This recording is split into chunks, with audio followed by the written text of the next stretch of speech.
Hello, everyone. Welcome. Thank you for joining us. Deer Talk Now is coming at you live. David Ghislaine is joining me today. David, thank you for being here. Thank you for having me. We call this a Dan solo podcast, but it's nice to have you sitting here because you're going to be feeding questions. Yeah. That's what we do here, you guys. All these questions, if you'd send them in one place, I'd get your names, but they're sent in all over, which is great. Wherever you're listening to the podcast or watching it, I got a bunch of these off of Instagram, some off, actually one came in off of LinkedIn, if you can believe that.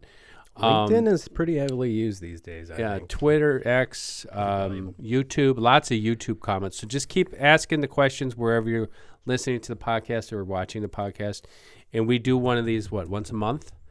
Yeah, we try to. Try to do one a month to get everybody's questions. And some of them are repeat questions, but other ones are good ones that I haven't discussed in quite a while. So David's going to feed questions? Yeah, just think of me as like a representative of the people here. You're like Jamie. Is that Rogan's sidekick? He says, yeah, well, that would be Riggs over there, though, because she's actually running the podcast. Isabella. Yeah. She's off screen. She's told me not to speak to her during the podcast. She's the one who's going to be bringing up all the graphics and links. When I say you can find the link, she's going to be responsible. Are you recording your channel, Riggs? No? She's shaking her head no. Okay. Fine. Anyways, okay. Baylor University's own, right? Baylor? No, she went to Oklahoma City University. Gosh. She's just a Baylor fan. I'm just going to shut up. Okay, go ahead. Yeah. She's a Wisconsinite, though, now. That's what's important. First and foremost. Yeah. Okay, so... Let's get to it. Getting to it, Dan Schmidt has put a list of questions together from social media, and the first one has to do with a rather... in my experience, controversial topic. Some people believe in it, some do not. We had Charlie Alsheimer here for many, many years, who was, I think, a big believer in it, right? He came up with a lot of research surrounding the moon. So, question being, what is the rutting moon, and why do they call it that? I got a reason as to why they call it that. Well, let me ask you, what did you think it is? Why do they call it the rutting moon? That's the question. Why do they call it the rutting moon? Well, because that's when the deer make love under the moonlight. Yeah, that's true. Well, kind of. It's okay. This is fascinating stuff. So if you guys have not read Deer and Deer Hunting Magazine, which I know you already have, Charlie and Wayne LaReche from Vermont, they basically studied this for 30 years, and that's why we have the Whitetail calendar that people buy every year. It has our rut predictions in it.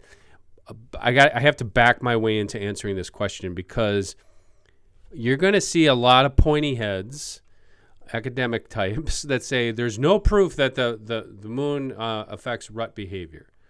Well, anybody who hunts long enough knows that there's something going on. Mm-hmm. People say, the rut happens every year for a reason. It happens every year, Yeah, it does, obviously, but it always fluctuates. And if you are a diehard hunter, you know there's a reason why. The rutting moon, which actually is the one that Charlie popularized the phrase. It was around before that, but he popularized the phrase. It was actually called the hunter's moon. Mm-hmm. And this goes back thousands of years. I can never pronounce the name right. The Algonquin tribe, Ontario, Quebec, throughout the North America. But if you think of the Upper Great Lakes, you think of Ontario, Quebec, Wisconsin, Minnesota, Michigan, Indiana, Iowa, Illinois.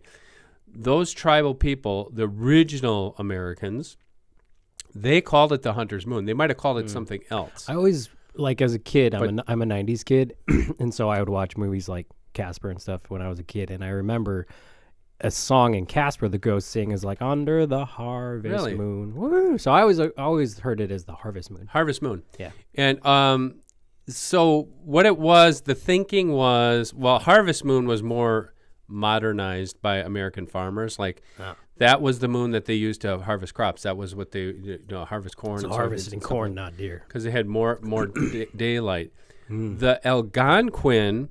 If you look at if you did a AI search, they're going to tell you that they termed it this was the time that they needed to harvest deer for upcoming winter, so they could, store.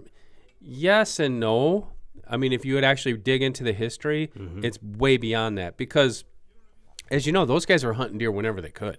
Yeah. So they were hunting deer. There were no laws like last light. Of course not. I mean, hour left. Yeah. It's not ethical. No lighted knocks. Yeah, no lighted knocks. They were shooting bow and arrows with deer guts, strings. That's what they made the strings out of, deer guts and sinew. It's amazing. That's cool. Very cool. Nice. So anyways, I could do that. there was a correlation there, not only between, it's not the moonlight. Mm-hmm. And they didn't know what it meant.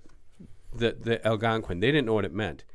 It's the gravitational pull between the earth and the moon that causes, and if you look this up, it causes behavioral changes in everything.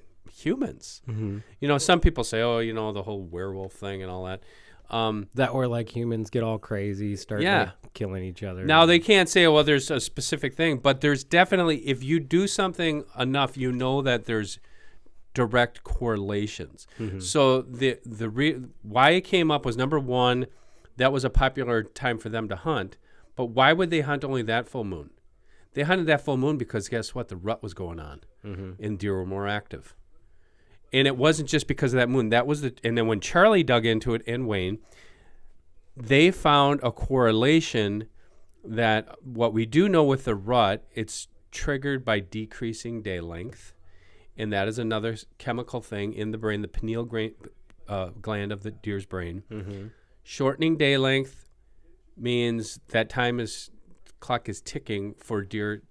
And then they used it off of that, because we all know that, okay, the rut in most places, it all points north of the Mason-Dixon line, you know, the parallel,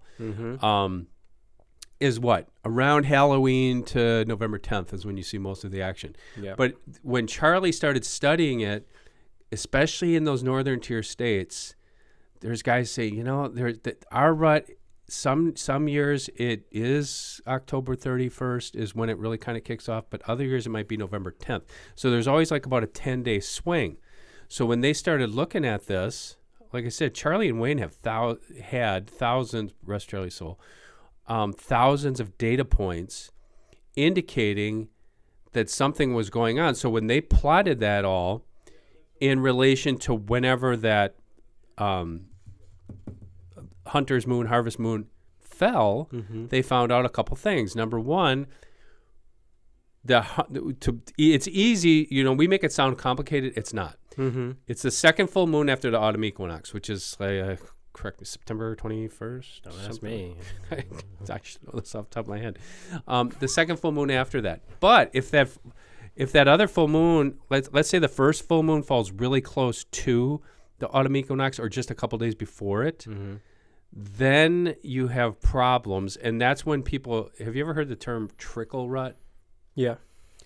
That's when Charlie would predict a trickle rut, because he said, and I wholeheartedly agree with it, some deer cued off of that moon and some deer cued off of, and it, like I said, it's not the intensity of the brightness of the moon, it's position in the sky, or you know what I'm saying, it's the gravitational pull things. Anyways, long story short, the question was, why do they call it the rutting moon? The rutting moon that's when most of the rut activity either started, that was like the starting gate.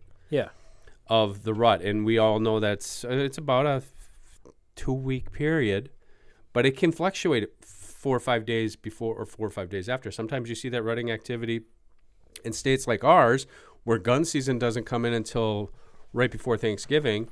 You still see rutting action all the way up to the gun season. I'm like, why was that? Mm-hmm.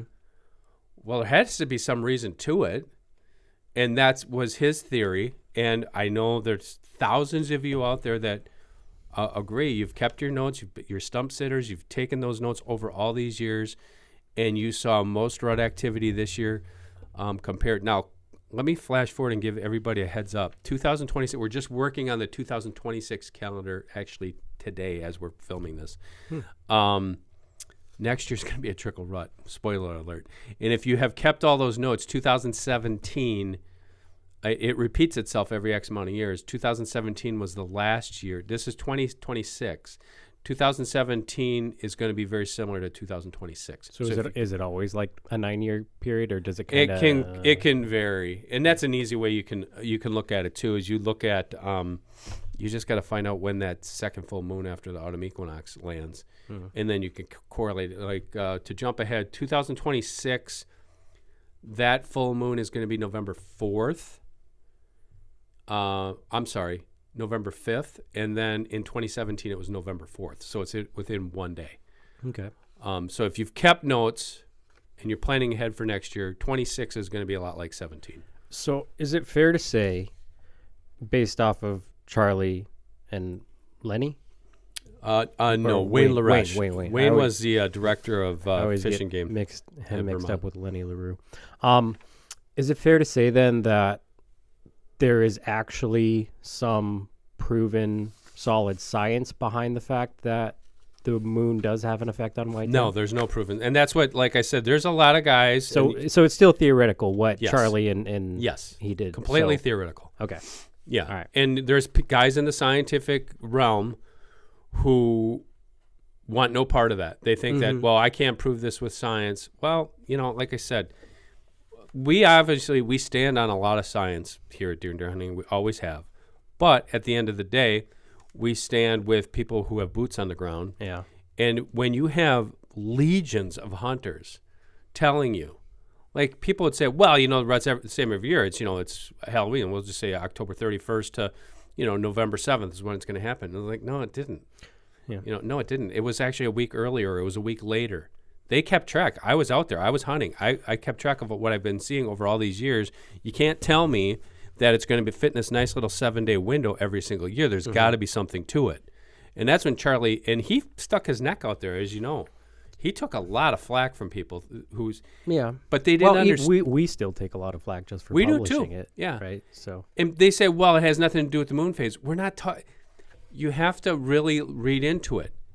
It's not about the moon phase. It's about how we're using that full moon as a starting gun date. Yeah. And how that is positioned in relation to our calendar, which we made up.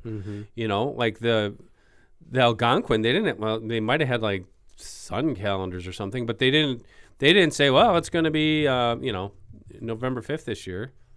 They just happen to know that they've kept track of full moon dates, and the full moon is now, and it's, I don't know if they called it November then. Yeah, this is the second one, and they knew, and lo and behold, that's when they had, So our calendar is basically filled with a bunch of research-based probabilities. Let me ask you this though, because nowadays, and I'm not going to name any, but nowadays you got app after app after app that has whitetail forecasts. This is the best day to hunt. This is the best time to hunt. This is the minor. This is the major, et cetera, et cetera.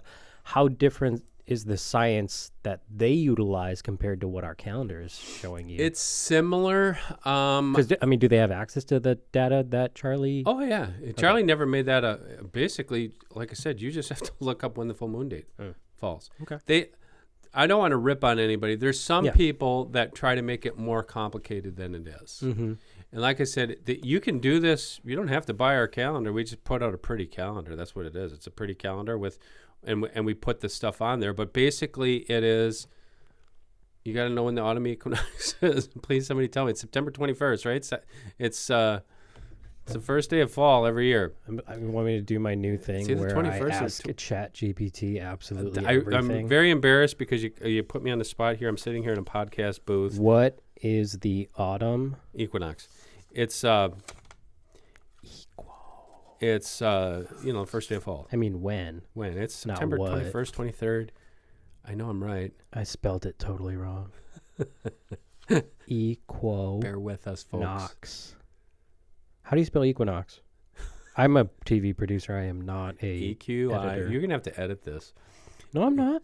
EQI. This is real life. Yes, it's real life, and people understand. Thank you for referring to the autumn equinox. When is the autumn equinox, says ChatGPT? In 2025, in the northern hemisphere, the autumn equinox will occur on Monday, September 22nd, 2025 at 7:20 a.m. Central Time. September 22nd. That's all you need to know. Autumn equinox. And then what you do is you look at your, wherever you want to get it. If you want to get it from us, you can just have it sitting there on the wall. But it's the second full moon after that. And then that is what we call the starting gun, like of a race. But it's not as simple as that. So Charlie would back it out a couple days. And then you have your 3 phases. Seeking. Well, there's seeking, chasing, tending, and feeding. And then what your question, David, was, well, some guys have minors and majors and stuff like that. We did that too, kind of. We basically just put, because if you're sitting out there in the woods, again, this is for people who really hunt a lot. Yeah. Not just some guy who goes out there for 5 days. Bless your heart. I've done it. I still do it sometimes. But if you're out there every day and you're keeping track, some days you'll say, yes, I saw some rutting activity, but I saw 1 buck seeking. I saw 3 bucks seeking. I saw 1 buck chasing. It's not all the same. Deer are on different levels, and that gets to deer behavior, and then it gets really complicated. And like, what is the distribution on your property? Do you have a lot of does? Is that going to there's all these suppressors. Yeah.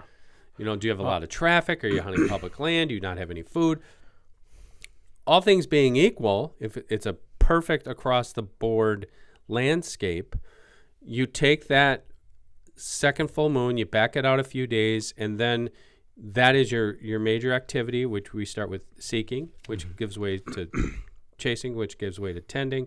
And in that tending phase is when we start seeing what people say lockdown. They're like, the rut's not going on. That's because you're hunting your little 40 acres and 5 bucks have that doe cornered on your neighbor's property. And they call that lockdown. That's during the tending phase. Yeah. So that's how that all kind of comes together. Not to like continue, speaking poorly of the apps, because I'm not speaking poorly of them. I like them. I do use them myself. They all have their benefit. But one thing that I think that like an effect of these whitetail behavior predictions that the apps have done is they've actually limited some time that people spend in the woods, because what I've noticed, like, father-in-law or people that I hunt with have done is they use these apps now and they say, oh, I'm not going out until 2 or 3 o'clock, because that's when the app is telling me is the majority of the time.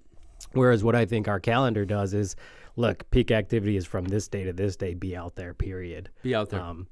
Which obviously is going to increase your chances. Sure, it's going to be boring. You're not going to be watching the football game, or maybe you are on your phone, but, so I'm a fan of the just sitting. Well, and I agree with you there, because I do think that if you try to make it complicated, people who are serious hunters are going to see through that. Yeah. And Charlie was the first one to admit, when is he going to hunt? When he has time to go hunting. And it's the same thing with me. Mm-hmm. I'm not going to go out there. You're always hunting. I'm always hunting, but I'm not going to go out there because the calendar told me that November 3rd was going to be the 4th day of chasing activity. Mm-hmm. I might plan my vacation around it if I only get 2 weeks of vacation. If I'm and I'm not there now, I'll hunt every day if I can. Yeah. But like if I'm down to, okay, I've got 10 vacation days, I can only spend 5 of them on hunting because I've got family matters and stuff to do. It's like, yes, and so many, we know thousands of people, deer and deer hunting readers, who have been doing this for decades. Mm-hmm. They get the calendar, they roll the dice, they say, well, I can only take 5 days off, so I'm going to take 2 here, and I'm going to take 2 here. And most guys who do it, I think, who have the most enjoyment out of it over the long haul, is they split it up. So they'll try to take, let's just say you can only take 4 days. I'm going to take a Friday and a Monday when that seeking activity starts. And then I'm going to take a Friday and a Monday a week to a week and a half later. Mm-hmm. And I know some guys, one of my buddies that works at the foundry here in town, he has done that for 25 years. Yeah.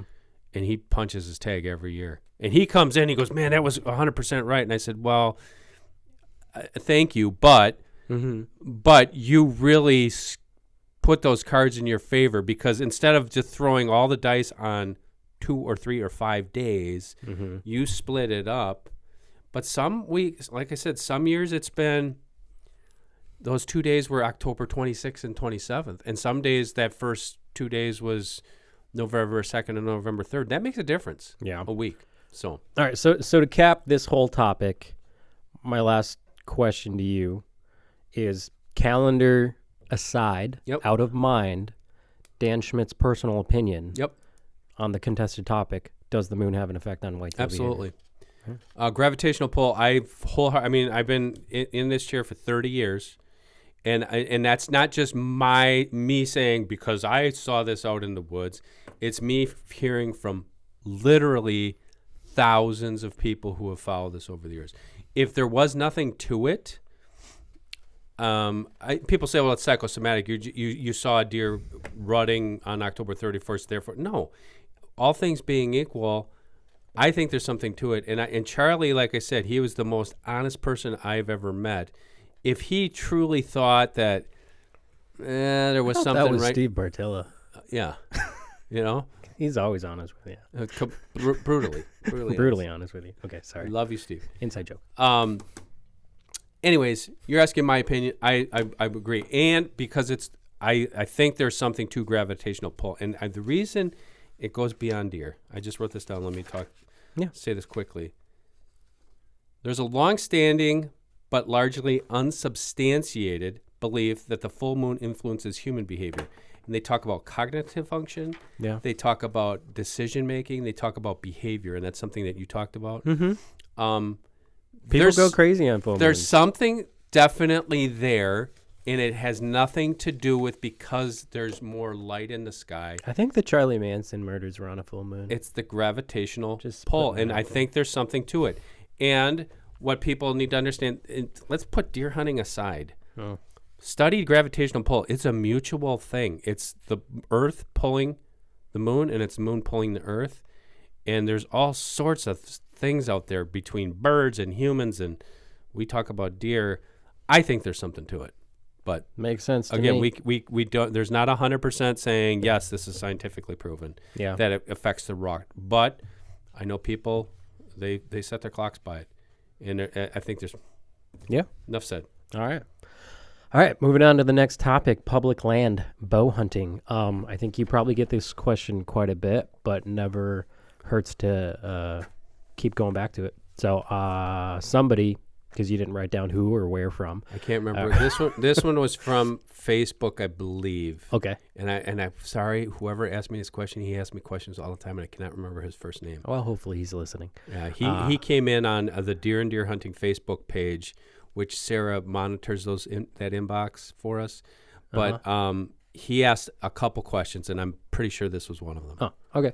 Well, John Doe says, I am new to bow hunting, and I have only access to public land. How should I approach early season bow hunting on public land? With kit gloves and like walking on eggshells. No, I say that facetiously, but okay, you're new to bow hunting. We've seen this a lot over the years, even with some employees that we've had. I'm going to go bow hunting. I'm going to go hunt this public land down the road. This would be my advice to anybody who's starting down that road, especially this person who I can't remember his first name. Sorry, John Doe. Focus on two things. Okay, you've read the magazine, you've watched our videos, you watch the TV shows, and we talk about scent control and all this stuff. I think there might be a question in here about that later. Mm-hmm. Focus, if you're just thinking in tactics on public land, get outside the box, because your tendency is to, I'm going to go deep into that. I'm going to go as far back in there as I can, and I'm going to hunt. Mm-hmm. Early season, you don't want to do that, because number one, everybody's doing that because it's a common mistake that people make. That's like the number one tip that I hear a lot of people give, just like hunting public land in general, is go where everybody else is not going. Go where everybody else So is at not what going. point is everybody who's listening to that going to the same spot? So, but what they're thinking is going as deep in there as possible. Yeah.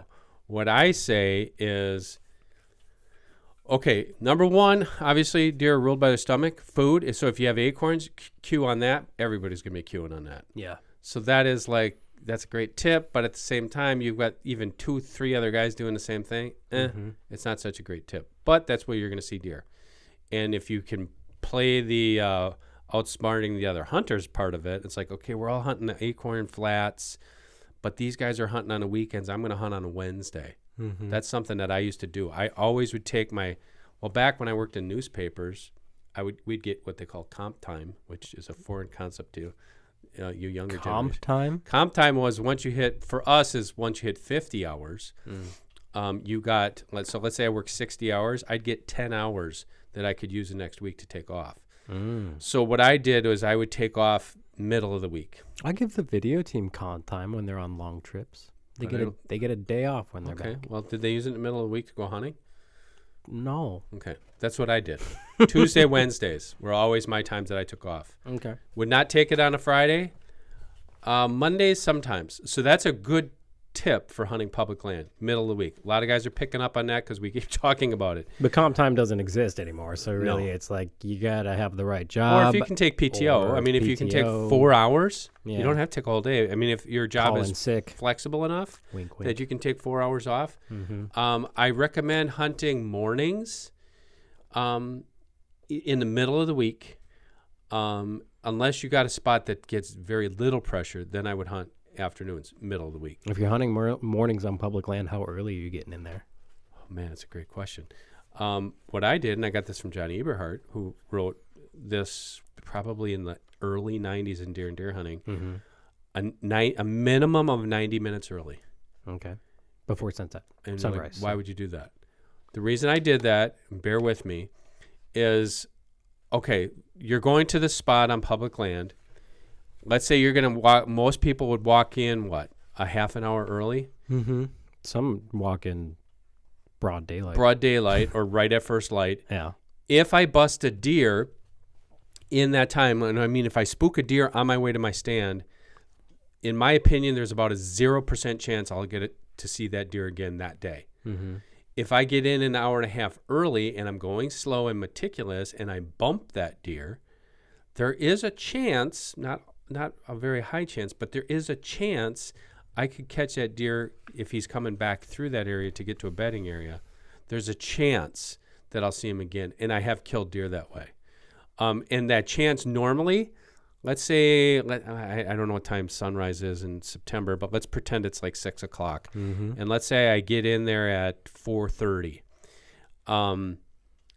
When am I going to see that deer again? Normally for me, if it did happen, it would be between 9 and 11. So I bumped that deer. He went a little ways. He was actually trying to get behind me or whatever. Lo and behold, late morning, that deer came back through. Again, not very high, but I could tell you stories of 3 bucks that I killed in September that did exactly just that because I got in there early. And I used to be the guy that would get there, 15 to 30 minutes early. Bump deer or bust deer. Sometimes you'd hear them blow. Sometimes you wouldn't. Sometimes you might just hear a clump, clump, clump, clump, deer running away. And then you hunt, you didn't see anything. And it's like, The bigger thing that I do, though, is that I would recommend for this person is hunting what I call the fringe areas. And the best way I can give you an example of this is fringe areas of a parking lot, fringe areas of some nearby private land that, like, they've got a noisy dog that, like, everybody's like, I'm not hunting over there because that guy's got 5 acres and his dog's all over the place. Yeah. Or that parking lot is, like, right there where there's some swamp next to it. They're not going to come through there. I've had some success doing that. Well, you think about it, the deer will go where they are most safe, right? So if there's a lot of pressure in the woods, they may be willing to tolerate a dog barking 100 yards away. It's weird because you would think there's no possible way. The one I'm thinking of specifically, and I can tell you, and you can go hunt it if you want, it's just west of town here off of Highway 54. There's a piece of public land. And that one had both. It had a parking lot that was a small parking lot, and there was a swamp right next to the parking lot. And that swamp went across the road to private land, which was farmland, and that was a farmer that had, it was a farmette that had like 5 or 7 acres. Yeah. And I would park my truck there, and I make sure nobody was standing around, and I'd go take my climber, and I was probably within 200 or 300 yards of the parking lot when I killed some of those deer. And you never would have thought it. Now, there's other things you got to be careful there if you're a newbie. Okay, make sure you lace that thing up, because if you're hunting right on private land and it runs on the private land, now you got a problem. Yeah. And the other thing, too, this is an unsolicited piece of advice. Anytime you hunt public land, if you shoot a deer, do not drag that deer back out where people are going to see it. Yeah. Make sure you completely go out of your way, because the second you kill a deer, not only are they going to find out where you were hunting, but that's just going to reassure to them, like, yeah, this is a good place to hunt. Remember that guy? He killed that 8-pointer out of here last year. They're going to keep coming back, and they're going to do the same thing time and time again. So a lot of times it's just wearing those other guys out, thinking like, this place sucks, I don't want to hunt here anymore. And then you might have a little bit of a reprieve until the next wave of hunters comes in. This might go without saying, but like, what about just in general newcomer expectations in terms of? Oh, great point. Should you really be holding out on public land? No, absolutely not. No, don't hold on. I mean, there's guys that hunt that Mississippi corridor in Illinois that kill some monster bucks, and I know there's people who write comments saying, "Oh, I kill big bucks." I'm sure you do. If you're a newcomer, go in there. If you have a doe tag, fill that doe tag. If that's the only place that you've got to hunt, or is public the only place you got to hunt, and you haven't shot many deer, start shooting some deer. Have fun. Go ahead, kill those 6-pointers and forks and whatever. I mean, that's how we can sit here and pontificate on show all these big racks, but it took me, I'm still doing it today, but it took me 20 years of. Well, most of these racks, like the big ones, aren't yours. They're Brad's. They're Brad's. And they're all off of private land. But we pump that into people's heads thinking like, well, you remember the story. We had a guy come up here and he's like, I'm holding on nothing but a 130. And I'm like, where are you hunting? Public land by the state park. I'm like, bless your heart for having that kind of confidence. But did this person know what a 130 was? Actually, he did. Oh, okay. But it's like, it's not happening. Must be thinking of someone else. If he worked for you. Never mind. If you want to do that, no problem. But for most new hunters, for me, I've been there.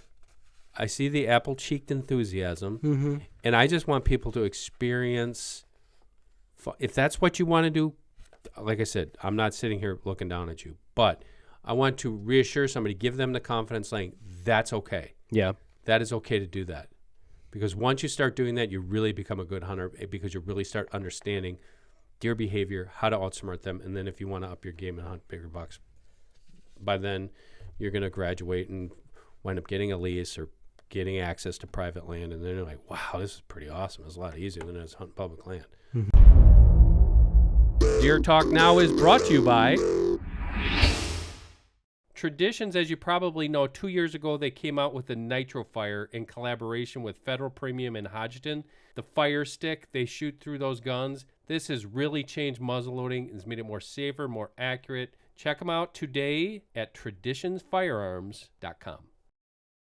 Is your third point here, is that the same person?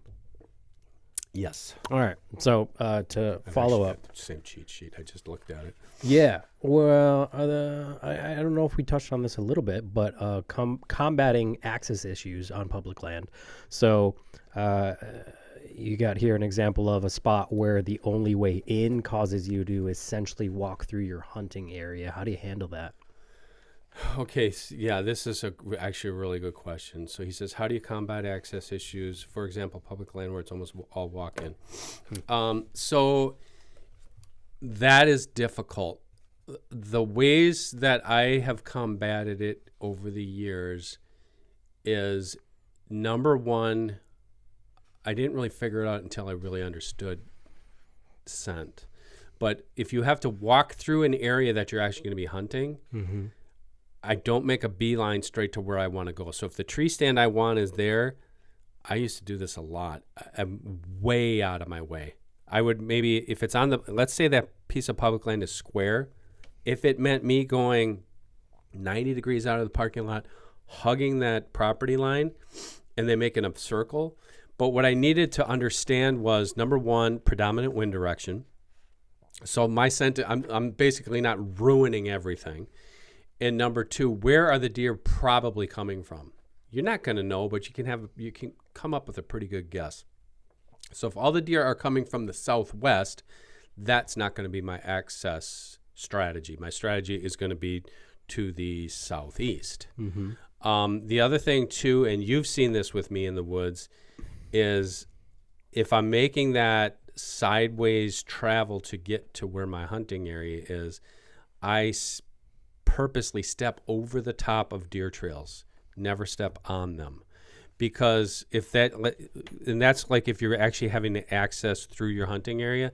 The second you step on a deer trail, I don't care how meticulous you are with your scent control, it just takes one deer to smell you, and you screwed your whole hunt. So that's one thing. And I think there's a second part of this question. The best access, by and large, is an east access. So if you look, and here's an interest, we got to find this story and post this link. Dan Bertalen, I'm going to give him he's a outdoor writer and a hunter from Michigan. He wrote this 30 years ago. He called it the amazing northeast connection. And basically in that article, he said, think of any property you've ever hunted, and then in your head mentally map every deer you shot off of it. Invariably, most of those deer were killed in the northeast quadrant of that property. So what I'll do is I will try to target a northeast section of a property, and then exactly what we talked about, gingerly try to get to that area without blowing everything out. I don't know if that makes sense, but just don't, it's not, oh, I'm late, I've got to get to school, I've got to get back to work, whatever. I'm just going to blaze a trail straight to my stand. The biggest problem I see people make hunting public land is they do the same thing over and over and over again. They hunt the same stand. They use the same trail getting in there. They use the same trail getting out of there. Deer will pattern them immediately, and public land deer are so much smarter. A public land yearling buck in Michigan or Wisconsin or Pennsylvania is every bit as smart as a 3 or maybe even a 4-year-old buck. Bring on the comments.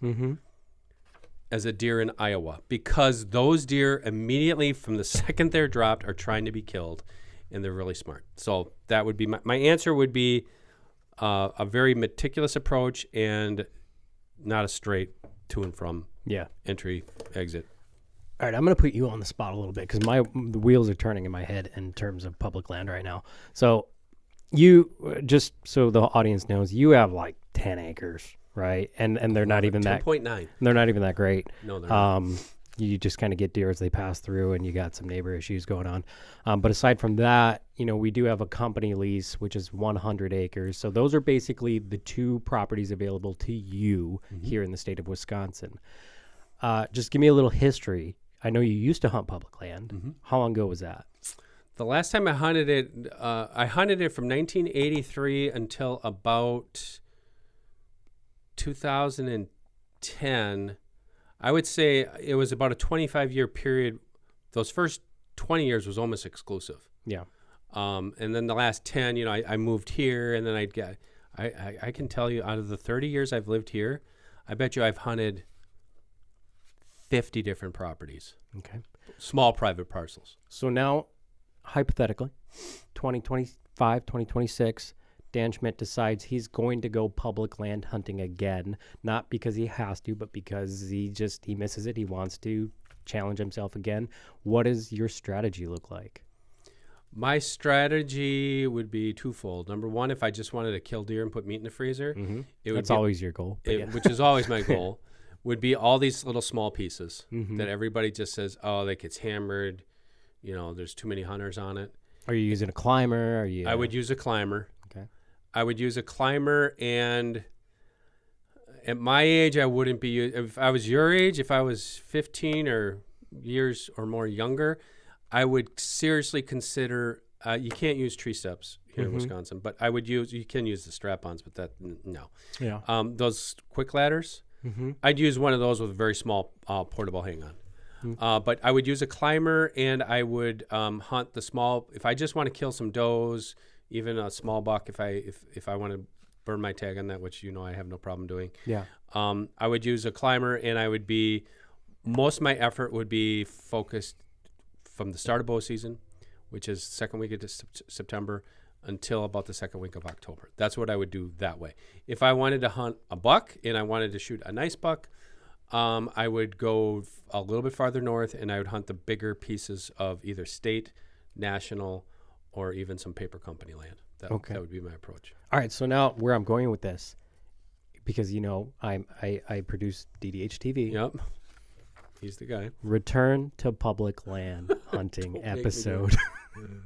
Dan Schmidt. Okay.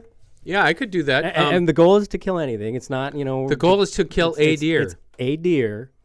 You and I go pick a spot, pick a thing, and we document the whole process, how Dan Schmidt thinks through it. And I have to, we should ask, are we doing it with a bow, a crossbow, a gun? Early bow. Early bow. Yep. Yeah.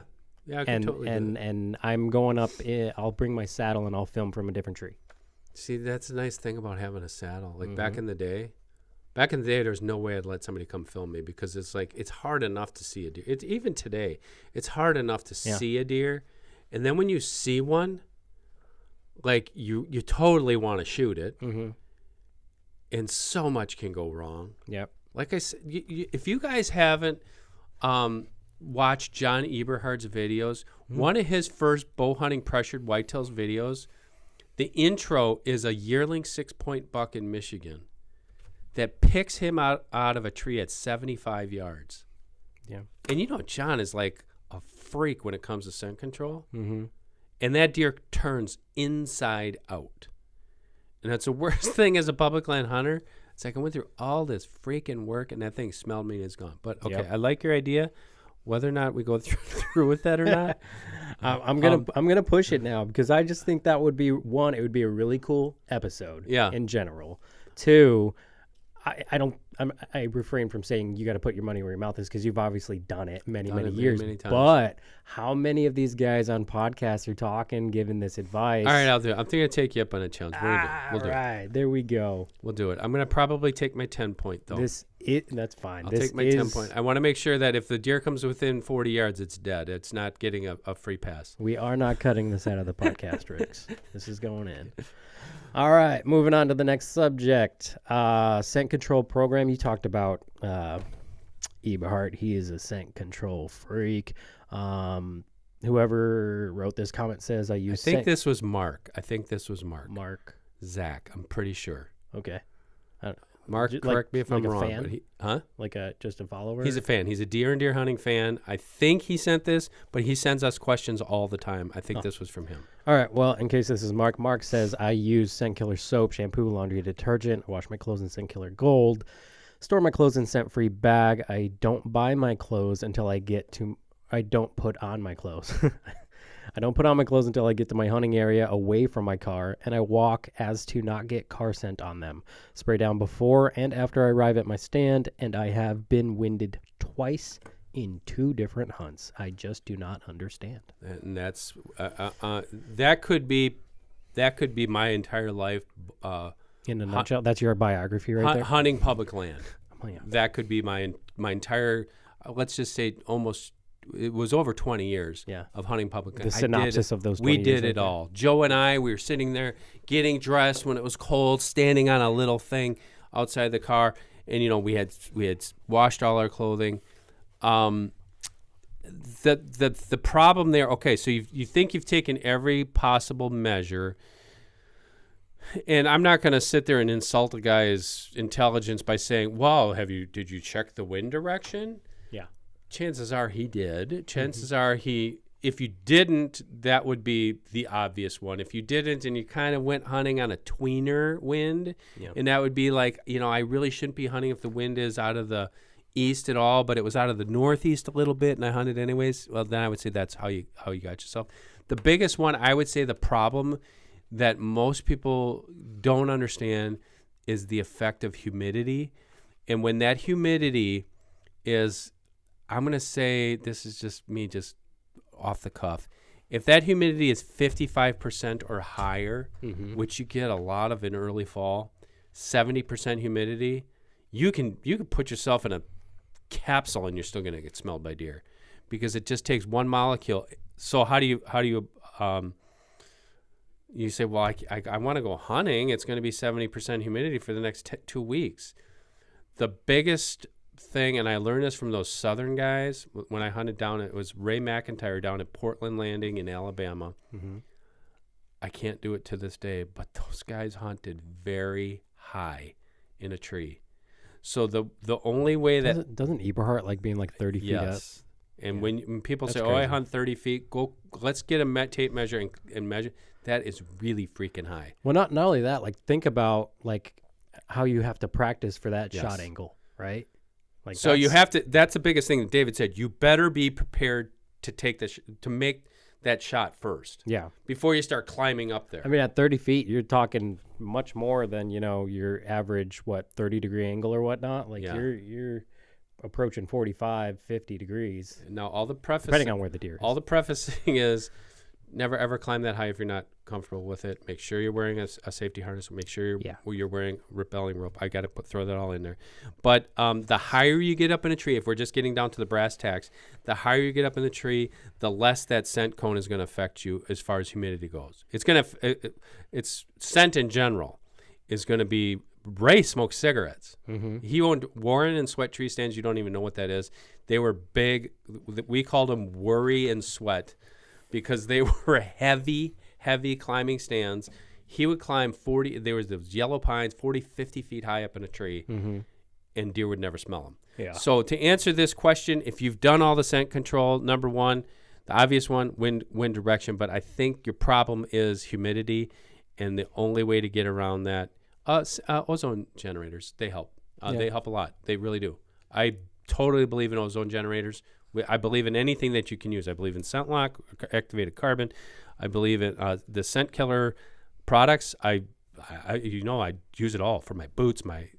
Wash my boots in it, spray my clothes with it, wash my clothes with it, shower with it. That's a given. Mm-hmm. But any other thing that you can add to it. But if you're getting winded, okay, this guy says he's been winded twice in 2 hunts. If you're winded twice in 2 hunts and from the same spot, you better give that spot a rest, because the law of diminishing returns is straight down. Gotcha. Okay. I got a extra question just in my mind. So I've never public land hunted. I've always been blessed with a little bit of land from my own father, where I could just pick off a doe or whatever. Yep. But then my father-in-law, he's got some really good land, and obviously I can kill there if I have the time.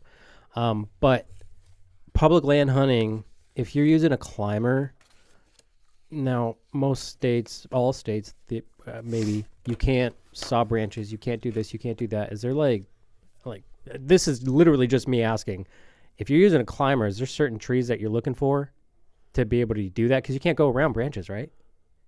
With a climber, the way that I can with my strap on sticks so if you and have low stuff? branches, you can't. If you can't cut them, you can't cut them. What I've done though, in some situation, one of the nicest bucks I ever killed, I used a climber, and I was only 12 feet off the ground. What I did was I used the tree itself as cover, because that was the tree I had to hunt. So don't get into the trap of saying I got to find a perfectly straight tree to climb, because normally that doesn't exist where you want to be. And it's normally, if it does exist, it's 15, 20, 30 yards away from where you want to be. And then you're thinking, I'll just make it work. Find the tree that's going to work for you. And if you can, sometimes it happens, sometimes it works, sometimes it doesn't. On that particular one, that was up in Tigerton, I climbed that tree, and it had a limb about that big coming out. Right. I'm like, what am I going to do? So I actually positioned the climber, and you know how much I hate standing, but I said I have to stand on this hunt. And I positioned that climber behind the tree with just enough room that I could shoot to where I wanted to shoot, where that limb came out. So, I mean, you kind of got to find a sweet spot if you're also trying to get high enough to kind of reduce the wind. Well, then you got to find it. Right? Then you got to find a nice straight tree, and that is tough. And that's something you want to do. I don't know when this is airing, but that is something you want to have those trees picked out well in advance. You know how John, we've done the videos with John where he actually preps his trees for his saddles. You should prep. Now, like I said, you can't cut on public land, most states. But when I say prep, go in there and say, I'm going to hunt this tree on this wind, and then on that section of land, I'm going to hunt that tree and know exactly which trees you're going to hunt, Mm-hmm. rather than just bumbling in there saying this looks good. And the other thing too, In Wisconsin, you can't mark trees or anything, right? you can't, but you can figure it out, Well, especially with these apps. You could use Onyx or you can mark Huntstand or them with something. that. Yeah. And here in Wisconsin, I think legally you're supposed to take that stand down every day. Mm. You're supposed to remove it from the tree. Hey, I think Well, if it's a climber, you have to. Right? I think the Otherwise, you're not getting that. statute of limitations is over for something I used to do in the 80s and 90s. I'd take my climber off the tree, but I would just bury it in a brush pile. I'm not dragging that thing out of there. Yeah. I know some guys that do. It's like, or I would lock it to the base of a tree. Mm. I don't think there's anything wrong with that. I mean, if that's technically against the law, I don't know. But I would just say, mark the trees, figure out which tree. You're going to figure it out after a while. Does the DNR deal in statute of limitations? I sure hope not. Because You sure hope I so. buried many of a summit climbing tree stand in brush piles because they were way back in the woods. I'm not dragging that thing out of there at the end of every day. Yeah. No, I get it. You have to take it off the tree. Some states you can actually leave them on. You can actually put up a ladder stand and leave it on. Yes. But anyways, I don't know if that answered your question. Not here. Yeah. No, I was just curious. Okay, we 'cause, got again, we I got saddle. time for one more. Yeah, uno más. This is again, don't know who or where. From, This one I'm not sure. Is this the one about fawns? Yeah, well, fawns, does. Fawns and etc. does. Yeah. So I could answer these. Is it okay to shoot does in the early archery season exclusively? Will the fawns be okay? Duh. How will it affect my rut hunting? It won't. That's my answers. What's yours? That's your answer. My answer to that is it okay? Yes, if you have them. If you have lots of does. What I do is I target yearling does if I want meat. So an 18-month-old doe, so that would be a fawn from last year. Because we know those deer are normally occupying the low rent areas normally. Yeah. And so let me jump ahead. It said, will it affect my rut hunting? Yes, it will. If you're hunting big mature does, and you still want to hunt the rut, I wouldn't. And you know me, because I'm a hypocrite for saying this, because I killed hundreds of does, if not more. I would not shoot the great big ones until after the rut, because if I know that she's on that land now, she's going to be on that land in November. So essentially, don't listen to me. If I'm an idiot. No, I'm just kidding. no. Well, because I do kind of do the opposite, right? What does do I target? I target the one that blows at me, which Yeah. is usually the matriarch, because she's usually on edge and watching everything, and she just really angers me when she starts blowing, and so she gets an arrow. We actually have video proof of that. We can't show that. No. I'm kidding. But here's the thing with that is, number one, you have really good land to hunt. Yeah. And two, you have lots of deer to does. hunt. Lots of does. Lots of them. What I'm saying that is to the guy who's, I don't know who this person is or who, if it's you asking the same question. Mm-hmm. If you live in an area that doesn't have super high deer populations and you want to hunt the rut, you want to do both. You want to shoot a deer early and you want to hunt the rut. I would say, and you want to shoot a doe, target a yearling doe, a 1.5-year-old doe. Mm-hmm. Early, get your meat, save that big mama doe, or even if she doesn't have fawns, till later, because if she's around, she's going to be there in November, and there's going to be bucks around. So that's for answering that part of the question. Will the fawns be okay? Absolutely, 100%, yes, they will be okay. And here's the thing. I was right. Yeah, you were. About one of them. I think I've used this analogy once before, and it's for anybody who knows anything about raising domestic livestock.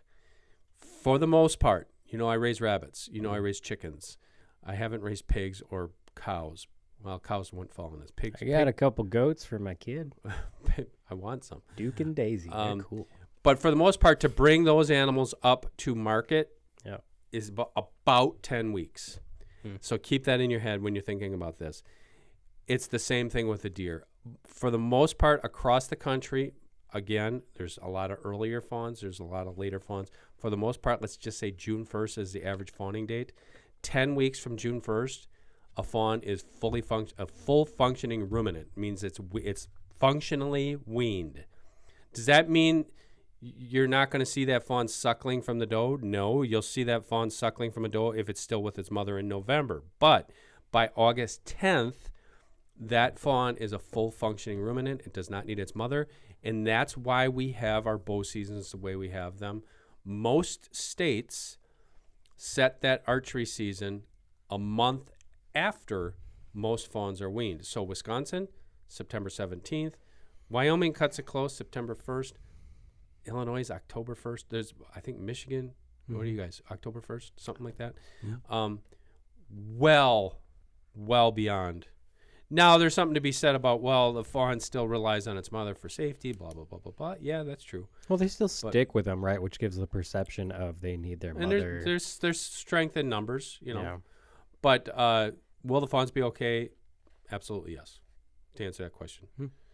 And how will it affect my rut hunting? If you shoot, the reason why I say that, because, you know, you've known me to be a doe killer, but you didn't know me. Especially when you say, hey, I'm not shooting any does today. Thwack!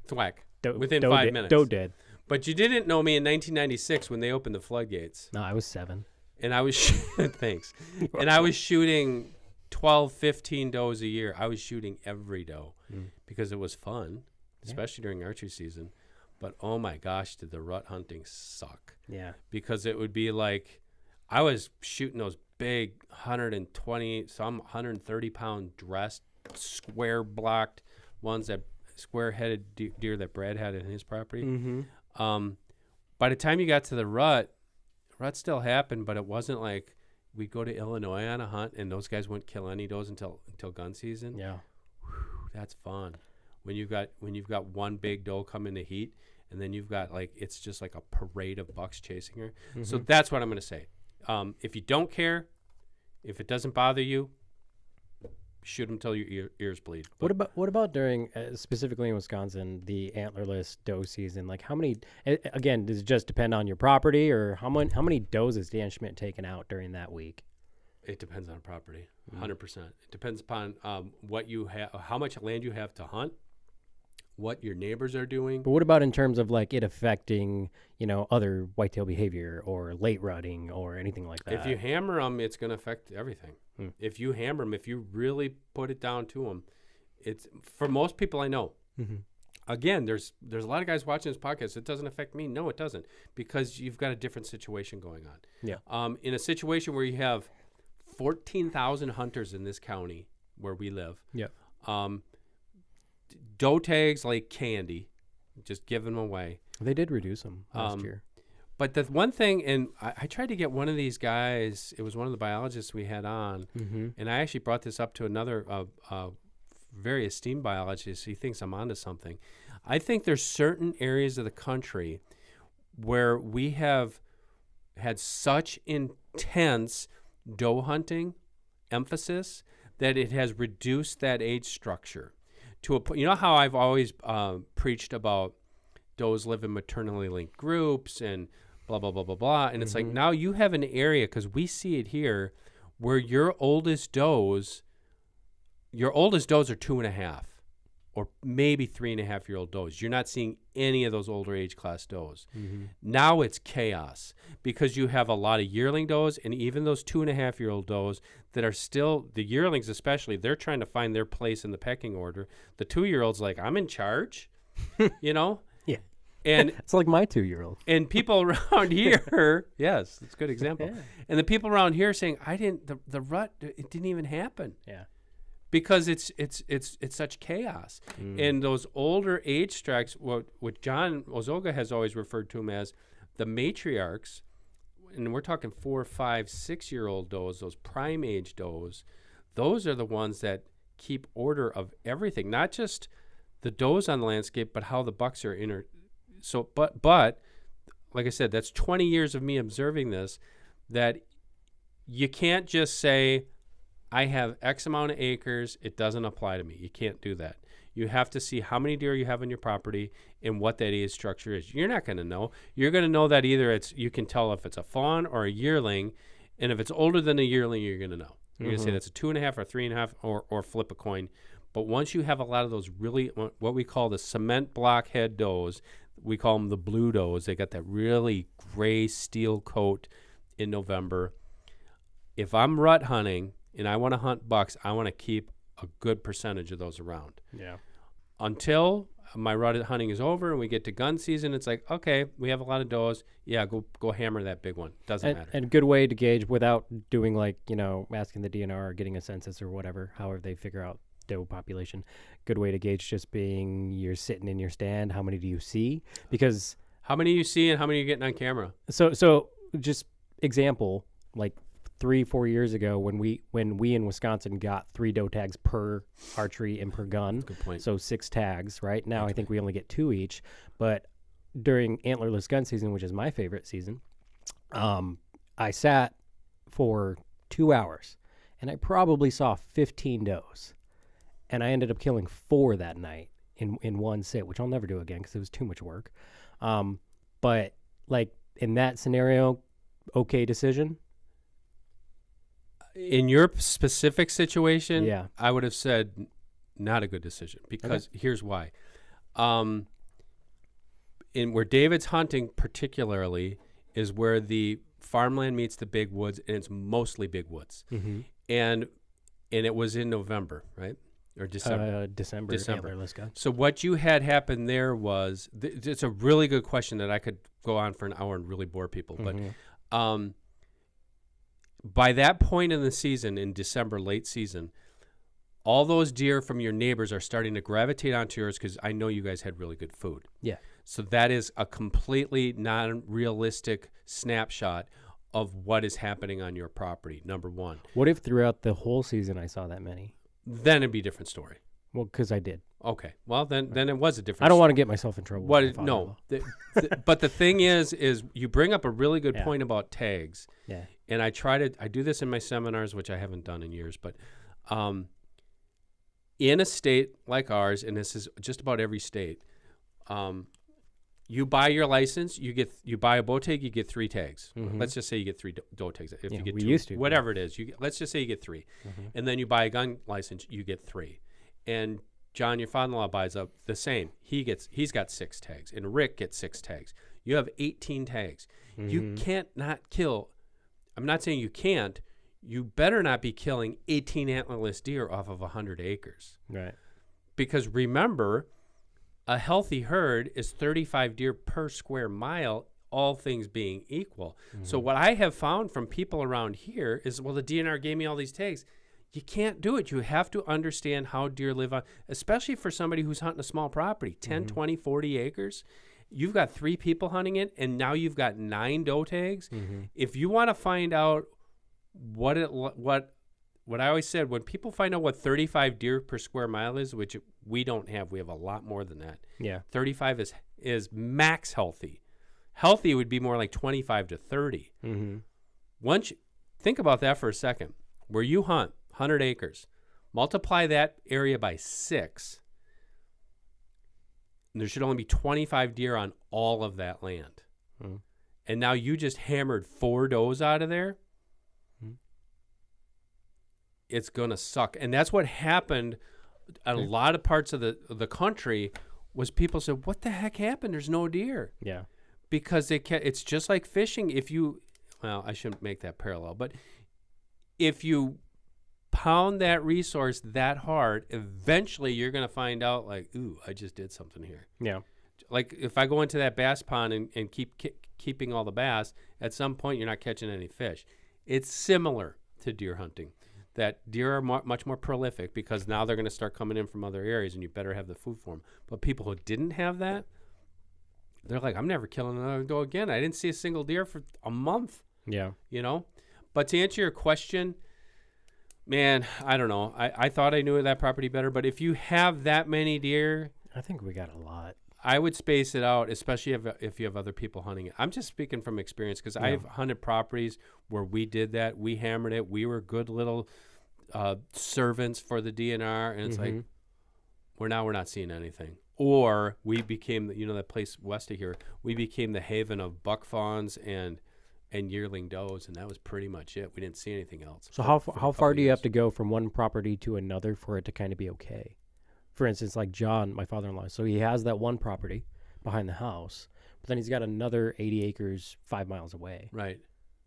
Oh, it doesn't have to be far at all as far as where you see the differences. But what I would do from a hunting standpoint is, okay, you get together before the season as a group. You decide how many deer do you really want in your freezer. Everybody decides on that. And then make a decision like, okay, we're going to try to take, I know guys who do this really good. Mm-hmm. We're going to take no more than X amount of does off of this property, no more than X amount of does off of this property, and bucks, doesn't really matter. Yeah. You get one tag. And that's how we're going to kind of do it. Does it have to be like where you're getting in fights with family over it? No, but everybody should have that understanding that, and I'm speaking to the guys with the smaller properties, 40 acres, and you've got, because I did it, you got 3 people hunting it. Listen, guys, we got 40 acres. Comfortably, we can shoot 3 does off of this property. Yeah. I'm not saying that that's the number, but come up with that number.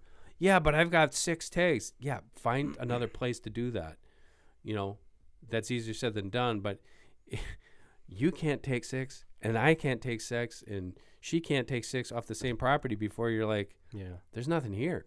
Or the hunting is really, really difficult. So if you really want to manage it properly, figure out what you can take, come up with rules. Don't set your son-in-law loose on it because he'll go crazy like I do. And give him rules, and he will. And the same thing with bucks. he will Understand that with bucks, because the other problem that we get, like I said, we could talk for days on this. Yeah. The other problem that we get is with people trying to practice QDM on a small property, and you've got 4 people hunting it, and it's like, well, so-and-so can, like, all right, you know, if you got one antler geek in the group, Mm-hmm. that's really going to throw a wrench into things. Mm-hmm. Oh, we need to be holding out for nothing better than a 130. Well, guess what?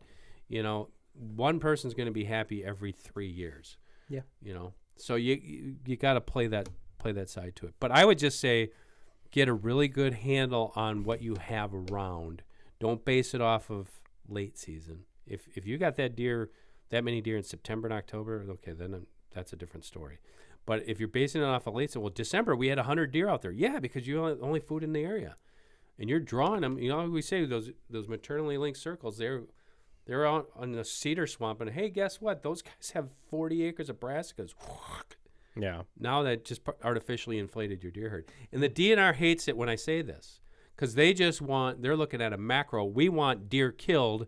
Doesn't matter that you shot 18 of them off of 70 acres. That's helping them reach their goal. I'm saying, no, if it's private land, you have to be a little bit more cognizant of how you're approaching it if you want deer for next year and the year after that, and a happy, productive hunting environment.